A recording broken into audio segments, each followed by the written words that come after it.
with all of you, and in particularly with Véronique Richard. I will talk about her in a minute, but I'd like to tell you that there was this need of changing the links. So that's why we are also waiting a little bit more time for allowing all of you to join us in this session. This means that even when we are talking and dealing with technology, we have to be creative. So embodying the ideas of Véronique. We solved what was wrong with the links, but now everything is okay. And we are also taking a few more minutes to let the people change from the old link to the new link. Well, but now the session will be with Véronique Richard, and I'm really pleased to have her with us in this CIPER meeting. Véronique did her PhD in the University of Montreal in Canada, but then she moved, so her studies were in sports science, but then she moved more specifically to sports psychology, even though that this interest was born much before she started her PhD. But then she moved to Florida State University, where she did her postdoc specifically in sports psychology. Her research has been focused on movement creativity, as she will explain today, and how this helps in psychological adaptation. So it is a very interesting approach to psychological adaptation because it starts from movement and how our body and our movement reveal us how we are, how we feel, how we perceive the world. And instead of the traditional starting point from discussions, her starting point is movement. Something quite which links very well with our concept of human motricity. And her professional work has been worldwide. She has been working for about 1 decade with Cirque du Soleil to prepare the artists for their high-level performance, but also high-level athletes, namely those from the water polo national team from Canada, with whom she's been working over the years. And she was in Tokyo 2021 for the Olympics of Tokyo with this team due to her long-term preparation, psychological preparation with this team. So it's a very rich professional experience. It's a very interesting concept that she is developing. And now the session, she has already presented other angles of her approach in the days before. Inclusively, she had worked with some of our highest level athletes and coaches, and their feedback was really insightful about how this approach is meaningful for training and for competition. But now she will focus more on the research, or the research that is behind her approach. I'd like to tell you that her work has been recognized worldwide. And for example, the last handbook of sports psychology, which is a handbook which is in the 4th edition with highly experts that only by invitation they can address the topic, situating the research on that area. And Véronique was one of those authors precisely developing what it is known about creativity and sports. So her work is known worldwide in terms of research, but also she combines this very well with her professional intervention at the highest level, both in the artistic performance and in sport performance. So for us, it's really a pleasure to have Véronique with us. And now I will not take more time. I will give the floor to Véronique Richard. Thank you very much for being with us. Véronique, please. Well, thank you so much for this warm introduction, Duarte. Thank you for inviting me and welcoming me in your university, although we are not. We are just a floor apart right now due to technology issues. So today, what I want to present, I will take a very humble take on the research from the beginning. Where did I start studying creativity? And then where I am at now. And I really want to take the last 10 minutes to present you some ideas that I have, which must be tested now. So maybe by the end of this presentation, I would love for you to open your mic and share with me your honest opinion about where I am at now. So without waiting any longer, I'm gonna share my screen and start this presentation. So Duarte, if you could just tell me if you see the screen well. Yeah. Good. Everything is correct, yeah. Perfect. So yeah, I've titled this presentation Creativity in Motion, just because it's the title of the last paper I wrote with colleagues, and also because I think it's a synthesis of the movement creativity research that my colleague and I did. So where this whole idea started, our first study we did exploring the concept of creativity. And when I say exploring, it's very important, because I don't think that 10 years ago I was really knowing where I was heading, and creativity was still not so prominent in the literature, at least from where I was standing. I didn't know much about it. So the first thing we did is very cross-sectional studies. So we had a group of 208 athletes of various levels, so intermediate, advanced, and expert athletes.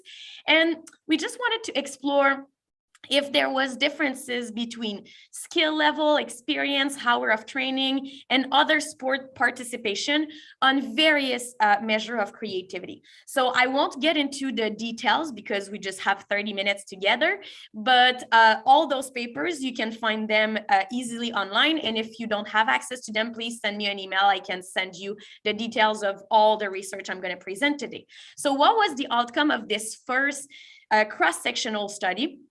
Well, without a big surprise, the athlete that did more sport throughout their careers, so diversification of experience, was very important for creativity. So those that participated in more sport were more creative based on different measures.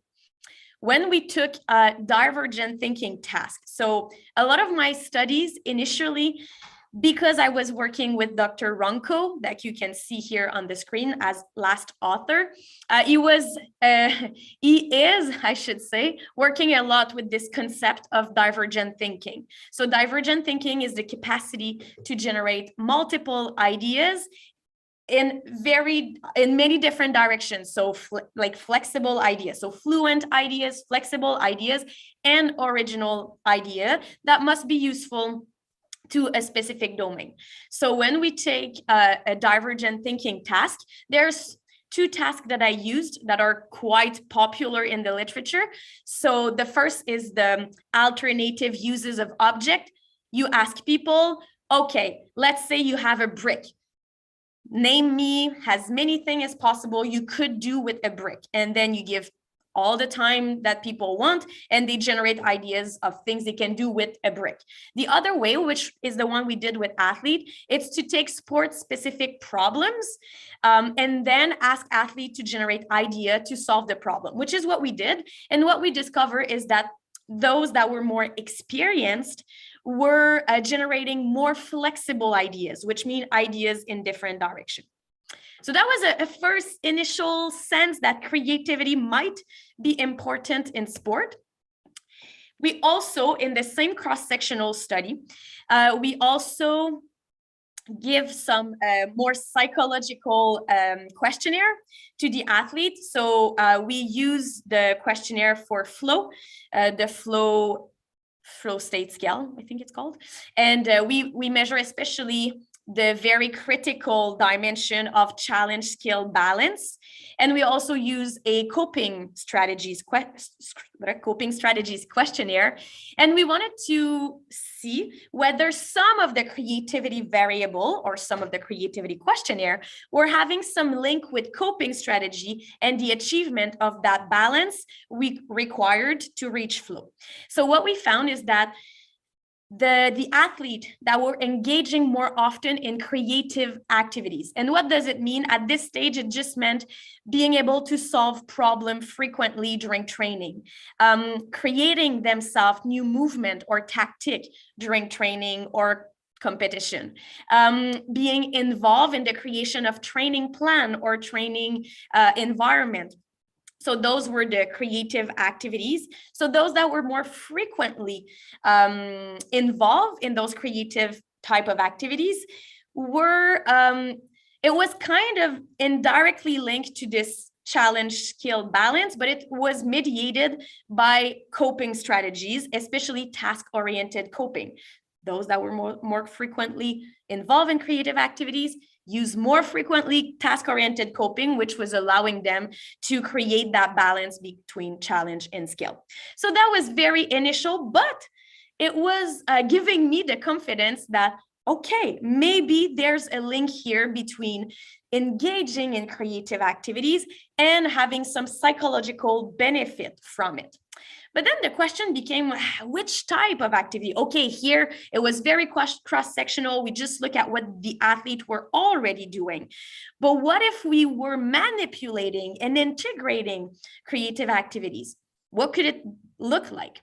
So Duarte introduced me as someone that is highly involved with Cirque du Soleil. And in 2011, I did an internship at Cirque du Soleil. And this is where I discovered the power of improvisation. So there was these professors that were teaching improvisation on many various levels. And the two teachers that very caught my attention intensely were the comic improvisation and theatrical improvisation teachers. So I asked them, look, I'm very curious about the psychological impact of those things that you're doing with the circus artist. Would you think it could be possible to bring this to sport and test whether doing improvisation could help figure skater with their performance, self-esteem, creativity, and mindfulness skills? So here's what we got. So we did a 20 hours intervention, 2 hours a week during 10 weeks with 9 figure skaters. And we obtained some significant results, especially for creative attitude and values and artistic performance. Where I really want to bring your attention is, so we did a mixed method for this intervention. You see that we measure pre, middle, and post. The middle was because we were changing. So we did comic improv first, and then we did theatrical improv second. So we did measure the between point when we changed the type of improv. And we also interview all the athletes and their coaches at the end of the intervention. So I want to bring your attention on some of the things that they say, because yes, the numbers are interesting, but the experience is very interesting. So one of the skaters said, it helps to put aside the robot you don't want to be and free the automatism you want while performing. One of the coach that was very resistant about this idea of integrating improv, at the end, he says that she lets herself, talking about one of the athletes, of course, she lets herself loose, she lets herself go, she's not as closed off, she opens more, she moves more, she lets herself be free, she's more free than she was before. Another athlete said, I think during the classes, it was a major thing to not care about what we looked like, just do it and then improve on that. Improvisation exercises help you to become more aware of how to keep your focus in the present moment. And finally, I'm less afraid to try different things because it is often this way you can create interesting movement. So from those 3 initial studies, these were the studies of my PhD, I was very motivated to keep investigating these links between improv movement. And by the way, yes, it was improvisation, but it's highly physical theater. Like the athletes were moving all the time. It was like a lot based on movement. And that's why you will see where I'm heading also with this link to movement. So then I moved to Florida State. And because of this first study that was kind of linking creative activities and then coping strategy and my experience with improvisation and how the athlete improved, I joined Gershon Tenenbaum, and some of you that might know Gershon, he likes to do a lot of lab experiments. So we decided to test the concept of, does moving creatively, does thinking creatively can have a link to adaptability? So basically, we tested those hypotheses. So we measure motor creativity, we measure divergent thinking, and then we track different dimension of adaptation. So psychological adaptation, behavioral adaptation, and effective adaptation. As you can see, I won't detail the whole thing. And what did we do? So we brought university students in the lab. And in the lab, there was a motor circuit.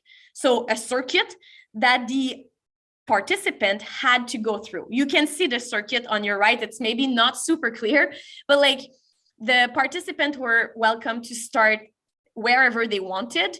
And then they were going through hurdle here, they were jumping in hoop, they were grabbing a medicine ball and then walking on a beam. And then here they had to touch cone. And then here they had to be in a plank position, or here actually, plank position, and then walk. And here it was throwing tennis ball into a bucket. This task, the goal, was to do it as fast as possible in any way they wanted, as long as they were following basic rules. So we showed them a video that was just saying basic rule, mainly for safety, that they had to follow, but they could navigate the circuit in any way they want. We were asking them to set themselves a goal. So compared to the university population, where do you think you stand? Do you think you stand in the top 100, like the top athlete or the top participant, or you're not physically very good, so maybe you stand in the 10 to 20% of the population? We were asking them to kind of set where they think they could be, and we were telling them that we were having a chart, because we told them that this was a very standardized test to test your general motor ability. And then we were telling them, we have a chart, how many or how much time should you take if you are in the best 90% of the population, the university population. And they had 10 attempts to try to reach their goal. They could stop whenever they wanted. Of course, I guess you see me coming. They were trying a first time, and then we were timing them. We were telling them we were not telling them their time, but we were telling them where they were standing. Okay, of course, the chart was not existing. And we were telling them every single time that they failed to achieve their goal. So, hey, you did great here, but hey, you're not yet in the 90% best participant. Do you want to try again? And then every single time they had choice if they wanted to try again or not. Some did the 10 trials, failing 10 times, and others stopped after 3 trials. So it was very up to them. So and then we were, of course, tracking all those variables that I just presented. So what did we see? First, those that were having a higher motor creativity, it was influencing their adaptation to motor challenges, especially through the alteration of their perception of the task difficulty. Those that were having more movement repertoire were assessing the task as easier than the other one. When confronted with goal failure, because they were failing all the time, original movers, so those that when they did the motor test were more original in their movement, were also more persistent. So they are those that try the most often to achieve their goal. And finally, after failing to reach their goal, participants who score high in motor originality were less affected by failure and reported more positive emotion. So again, that was very exploratory, but it was some links toward, okay, maybe moving creatively can have some impact on how you adapt. And here it was especially adapt to failure. So that led me to question, of course, the association between creativity and adaptability, and diving a little bit more into, okay, which environment could fulfill individual creative potential? And then we had this huge opportunity to transform a very conventional fitness, or I should say exercise program with kids. So in Florida, there's this program called Champions Program. So they are physical instructor that go to pretty much all the schools, and they offer extra physical, it's not physical education because they are not physical educator. It's more fitness exercise, can be 3 times a week, 30 minutes extra movement exercise. But for those that know how the US are sometimes very regimental, they were lining up the kids, and then during 30 minutes, the kids were repeating some movement all together. There was zero creativity involved. It was very, very regimental, authoritarian type of program. So when the CEO of this program, I don't know, we met each other, and he was like, hey, do you think you could transform our program into a more creative one? So we did transform champion into creative champion. So what did we follow? And this is where a lot of Duarte colleague inspired me. This is at the moment where when I started to look at environment, when I started to look at other theory than more cognitive-based theory, which I did build my research on a lot at the beginning, I I end up finding a few good study about this dynamical system theory, ecological dynamics, and this idea of when you create chaos into a system, there will be a moment of we are destabilized, but by navigating this, people reorganize, or movement reorganize, which those two studies are more about, and they gain some adaptive skills out of it.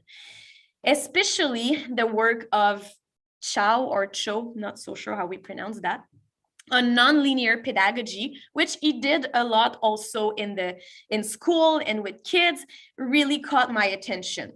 So this idea that it's because there's an infinite number of individual dynamical system, it is dysfunctional to establish a universal motor learning development pathways to which all learner must adhere.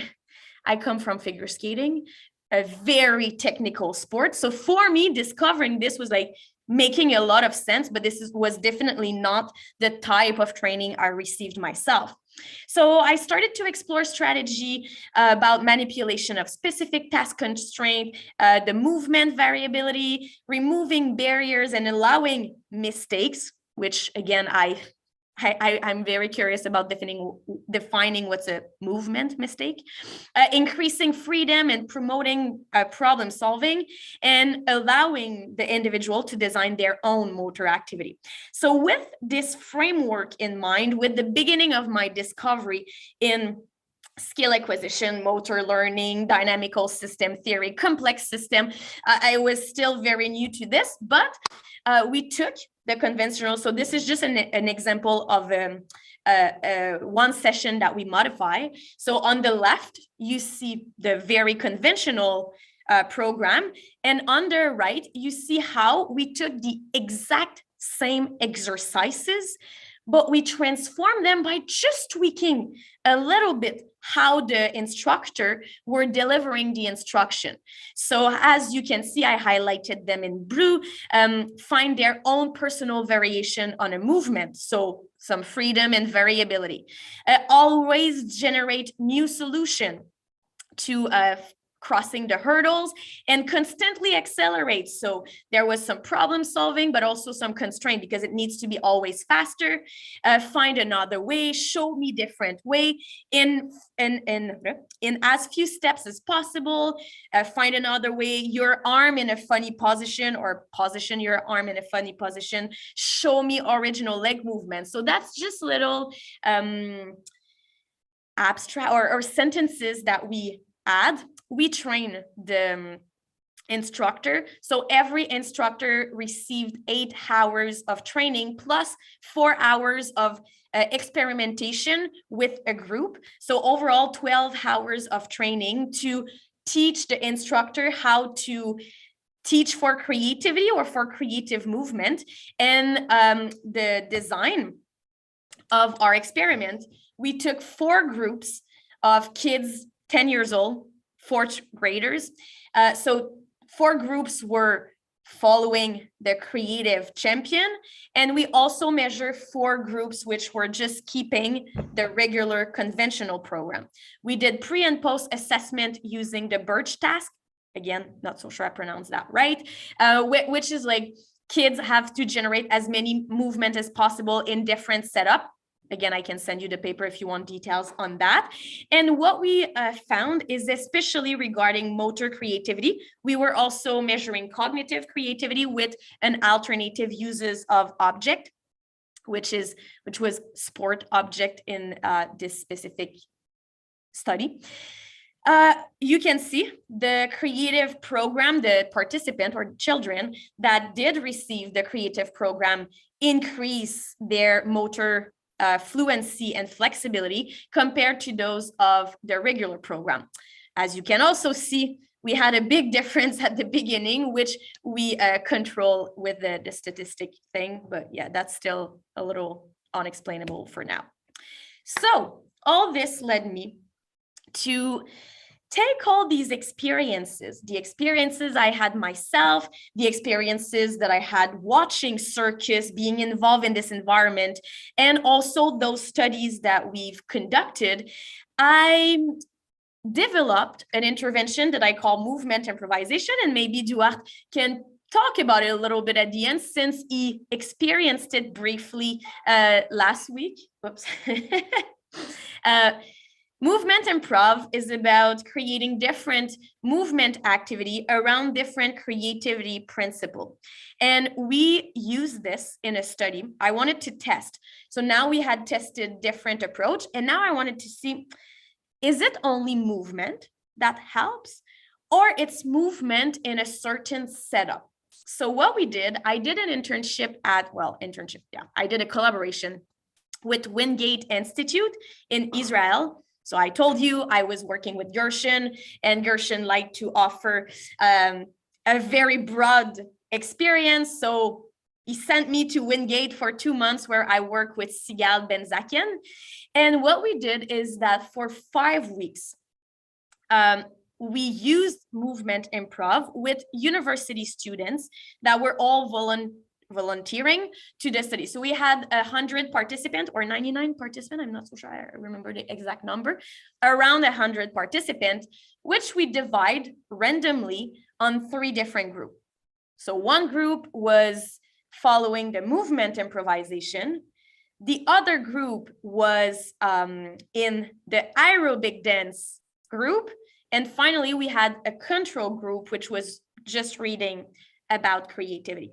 I was the teacher of all the classes. So yes, I did some aerobic dance during 5 weeks in a row. I was very in shape at that moment. It was very good study for me as well.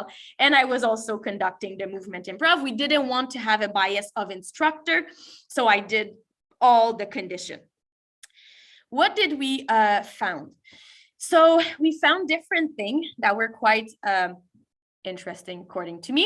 So movement improvisation will yield, the greatest effect on movement fluency and flexibility, followed by aerobic dancing and control conditions. So you can see the differences in those graphs. By the way, we use pre and post testing. Again, pre-testing, motor creativity, we used the agility ladder drill. So basically you use an agility ladder and you ask participants to create as many movement pattern through the ladder as possible during 6 minutes. I can tell you, a lot of people think 6 minutes, it's very, very long at creating movement pattern through a ladder, but that's another story.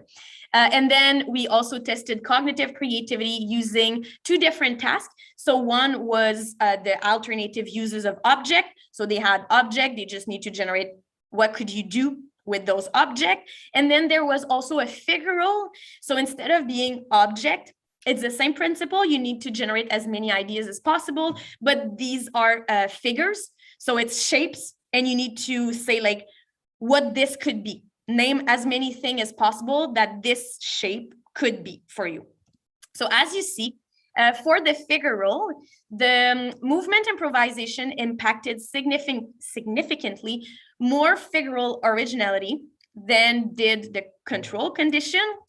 But for the divergent thinking verbal, so alternative uses of object, the effect were mainly limited to the motor domain. So we did not really show that by doing movement improvisation, it has an impact on the more cognitive oriented variable.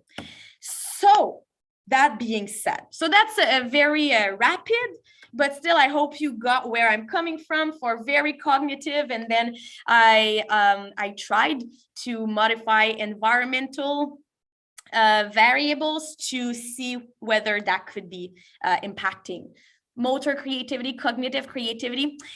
But that was not enough, because the stories behind the studies, to me, they are more interesting than the studies. But I'm a very, I like a lot the human part of the studies. And I was like, these measures that we are taking are too simplistic. They don't represent what I see when I'm teaching those classes, or when I look at others teaching those classes, because I was an observer in many of those studies that we did. Something was missing, and pandemic happened. So pandemic mean not a lot of possibility to conduct some of those studies anymore. So I took this pandemic time and I was like, okay, I need to figure out, like, to understand creativity at a broader, or in a broader perspective. So I researched the literature, and my colleague and I did a review on, which is called Creativity in Motion, and examining the creative potential system. So trying to see creativity as broader and enrich movement activities as a way to ignite it. So when we, so the model that you see at your right is what I call the creative potential system.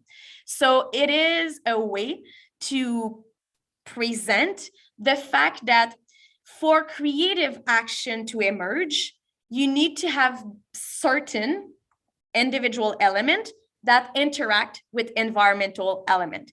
What those elements could look like according to the literature. So if the word is written there, it's because there's studies that are conducted that have shown that those are important for creative potential to grow.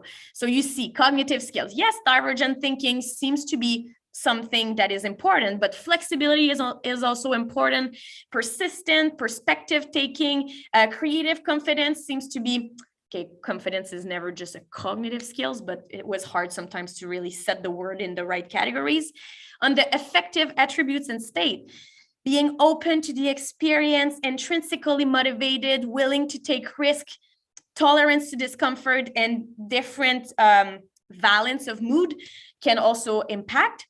Your physical expression, I still don't like it to this day, but like the way you move, your posture can also impact your creativity. And then there's all the environmental elements that are interacting.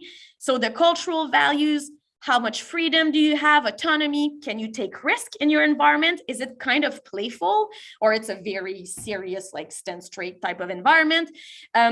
Social interaction, how do you interact with your people? Is it with trust, vulnerability, connectivity? And how is your material world set? When you possess as an individual most or many of those individual skills that allow you to perceive more affordances in your environment that you can or cannot act on in a creative way. And the point also is that creativity does not have to always mean creative achievement. It can mean becoming more open-minded. It can mean being more cognitively flexible, sorry. It can mean also contributing to your environment in terms of allowing freedom, allowing autonomy, or even interacting with others with vulnerability. So thinking of the creative potential system as very multidimensional and interactive, that led me to, and now I'm finishing with that. because I need to tell you a story to finish. So you remember I told you I was in Israel and in Tel Aviv, beautiful place. I love this place. And I was working at Wingate. The student of the research project comparing movement improv with aerobic dance and reading about creativity, it was randomly distributed, right? So first class I gave of movement improv, student didn't know which group they were belonging to. So I start explaining what movement improv is all about. And I will call her Dana. It's not her real name, but Dana was very, very unhappy to be in this group. If I give you just a little portrait of Dana by assessing some pre-existing state of her creative potential system, cognitively, you could feel that she was very rigid, not very confident either. Effectively, she was really close-minded and zero tolerant to discomfort. And physically, I don't think she was very comfortable with her movement and her moving period. Yet, I would say that at Wingate, the environment was very permissive. Is like the Israeli have this like kind of a bit more cultural vibe or creative vibe, I should say, sorry. And the social interaction they were students, they knew each other. The trust was maybe moderate. The vulnerability was quite low in between the students because they didn't necessarily know each other so much. And we were always in a room empty, like kind of dance class. So when I disrupted and challenged Dana to move differently in a very supportive environment, so here it's my hypothesis. It's that when you disrupt movement, here I'm using movement improvisation, there is kind of a chain of different things that are happening. And I really like the concept that Torrance and Balaguer are working on, which is like they're a dual, like this is reciprocal. Like when you do challenge movement, yes, is challenge, but there's impact on other system. And it's also on a time scale. So things don't all change right away, and it's nested, like there's different category of things. So my drawing is basically to take those two trends that are interacting, and they are still interacting, but just kind of dividing them for a moment just to see what happened to Dana through those 5 weeks of intervention. At the beginning, I can tell you, and in the middle here, I represent so at the top, it's the motor behavior. And at the bottom, it's like the other behavior, like not necessarily movement, but like how people act. So I don't really know how to call this, but maybe you can tell me better. What happened to Dana, according to my hypothesis? At the beginning, when I explained the first activity, her perception of the possibility were like, it was overwhelming to her. And her response was kind of stillness. She was not doing much, kind of interacting in the environment, but you could feel the huge discomfort and the huge resistance she was expressing. But then we continue, and here I think the time scale should be a little longer. Then we continue, and second session. So that's after like the first 30 minutes. She arrived in the second session. We start the session. It's the same. She's not acting on her environment at all. She's not interacting really. She's not even really engaging with the activity. And then I ask at the end of the second session to do an improvisation with a fairy tale. So they pick the fairy tale that they want. And in a very, very brief improv, in like max 1 minute, they need to act only in movement, no verbal allowed. They need to act a fairy tale scene that is well known. So Dana and her team, they picked Sleeping Beauty. The goal is to move through that scene, right? Dana didn't decide to only be Sleeping Beauty, which would have been a very good idea. She's sleeping. No. She decided to be the bed under Sleeping Beauty. So basically, throughout the movement activity, she was a furniture. So she didn't have to move at all.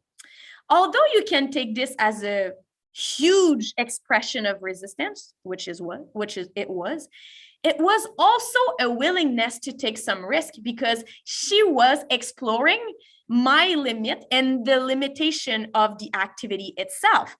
And she was still, but so stillness was the state of her body, but she was participating, because by confronting the rules or trying to test the limit, she was more involved than she was at class 1. And of course, this willingness to take risk she was testing me. And when you do these activities, when I talk about being supportive, I took this idea as a very original idea. She was actually navigating the landscape of affordances the way she was able to. And that means facing the floor, lying down, doing barely nothing. And everyone was laughing at the idea or with the idea.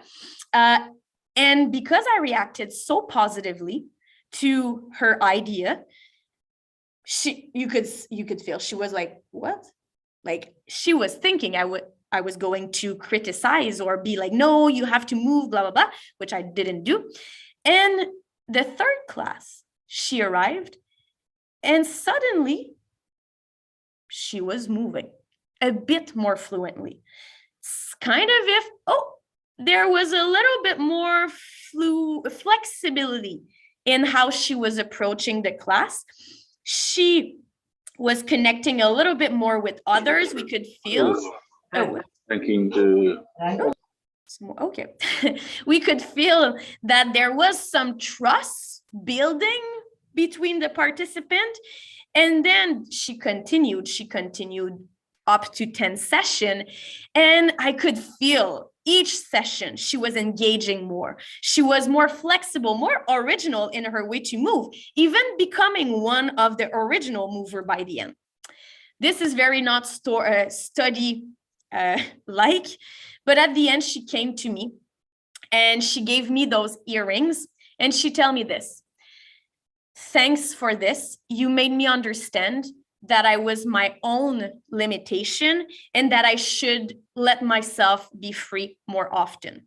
So from those stories, and I could tell you based on this kind of evolution, many stories that I've seen, and I haven't found yet a way to represent this in empirical data, but I'm opening the floor and the mic right now if you do have ideas of how I can do this, because it would be very important for me to represent this complexity and this multidimensional effect that those interventions have. On that note, merci beaucoup. And thank you very much, Véronique, for your stimulating talk. It was nice to see how time flies. Yeah, but, actually, I don't even know. Sorry, I don't even know. No, but we have time, and so it's good that your engaging story made that change our notion of time. We will open the floor in a minute. I'd like just to offer you a brief comment. It was nice to see how you started to search for what is the science behind creativity, and you were working with some of the major names in the world studying creativity. And you came from a notion that creativity may be something beyond the mind and the brain, maybe something beyond an idea that we tell our body to do it, towards a more ecological way of explaining it. So the mechanisms for explaining creativity, as you've been showing over time, are not something about brain patterns or patterns of thinking, but more about how you interact with your own characteristics, with the specific contexts where creativity can emerge. So I think this is a very interesting evolution from your reasoning and also from what we know about creativity, because it goes much beyond something that is simply be inside of the skin. It is something really contextual, how you accumulate your unique states, which are always different from second to second, to the specific constraints of the task where you are interacting. So this implies a more complex way of explaining it. And I think that this is why you move towards dynamical system. It's more complex, but also it's more real. It's more about what really goes on. It was also you could have done the presentation for me. It's perfect summary. It's my role as a share of this session. It was also interesting to see how you embedded this into your professional practice. So it means that the way you are conceiving research and theory are really embedded into practice, in how you work with the artists of Cirque du Soleil, how you work with high-level athletes, as those that you hear presented, figure skaters, but also, as you presented in the other sessions, with national teams, with whom you were at in the Olympic Games. So this means that how these processes are entangled. And this is also a very hot topic in psychology nowadays. There are, we have been following a more hypothetical deductive approach to research in psychology, but nowadays there's a very interesting and relevant discussion worldwide telling that we maybe be more focused on abductive research. So not simply deductive, not simply inductive, but abductive, meaning that we should focus more on the phenomenon, phenomenon that is going on. When you take the phenomenon out to put it in the lab, sometimes we miss critical aspects of the phenomenon, and then we don't have the phenomenon anymore. We can have it at the biological level, for example, but we don't have it at the behavioral level. So in this abductive approach, now it's really a hot topic in the world about how to conduct experiments in psychology, and somehow you were illustrating that, how your reasoning goes into that direction. We need to talk about this afternoon then. So this is just my take to your very stimulating discussion, and also to synthesize the key aspects of your talk, which has many other aspects that were really nice to hear. But now we still have time for some questions. So please, if you have it, just open the mic, or at least raise your hand, and then I will give you the floor.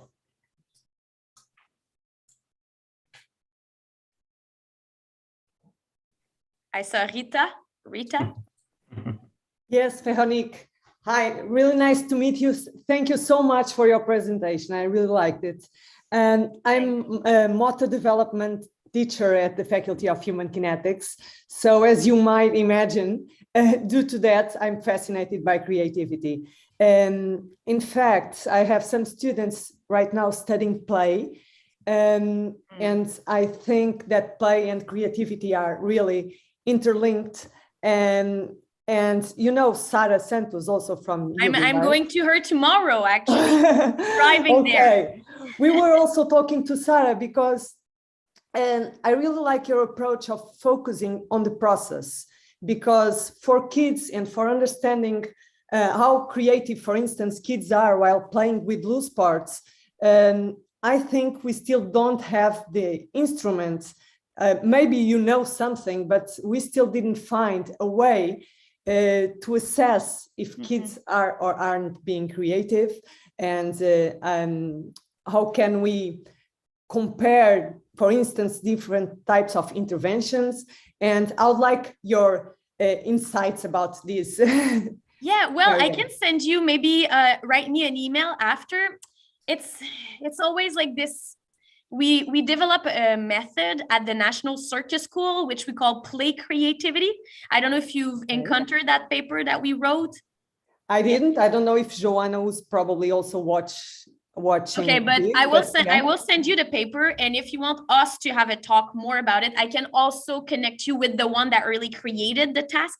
I was more involved in the writing of the paper, and the Dean Krielaars was really behind, but it's a 12 different tasks that are aimed at measuring creativity, and we did some statistical analysis to see whether it was fitting the model. It seems to be pretty good. We've tried to step away from the only like fluency, flexibility, And originality, we also integrated imagination into it. So we can have a discussion about it. I will send you the paper definitely. It's not a perfect task, but I think it's a step forward in the direction of not only thinking about, okay, they think and they act, but a bit more integrative. And if you want, I'm now searching for different collaborators to get into the more complexity of it and see how we could maybe assess complex. So yeah, we can definitely talk more about it. But first, let's start by this paper. I'm going to send it to you, and then Yes. we can have a Zoom together and with Dean, and he can explain you this task more in details. Thank you so much. Yes, that would be great. And the idea is not only to have a task and maybe a formal assessment, but also... Sorry, it will be nice if you continue the discussion. I just have other questions to okay, sorry. be shared, but we will have surely some time for going further with this discussion. I will now ask Danielle to read the questions that are on YouTube. Please, can you share those questions with Véronique? Yes.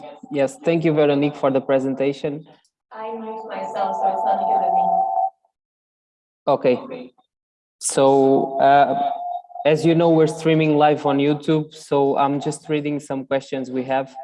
One is from Adrian Ducampo, and Adrian asks, he says, "Good morning. I'd like to ask Véronique, how can we as coaches avoid limiting children's creativity due to our conception of what are good and bad solutions for a specific sport?" And then maybe I can ask already the question for Xavier Melo, please, who congratulates you on your presentation.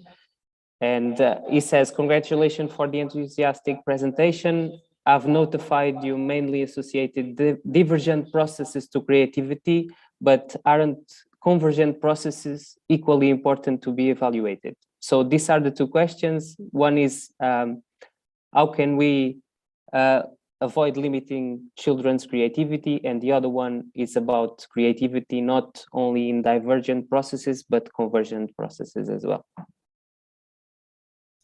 Please, Véronique. Yeah, we had so much echo here. I was like, it was driving me crazy, but we found a solution. Okay, first thing for the coaches.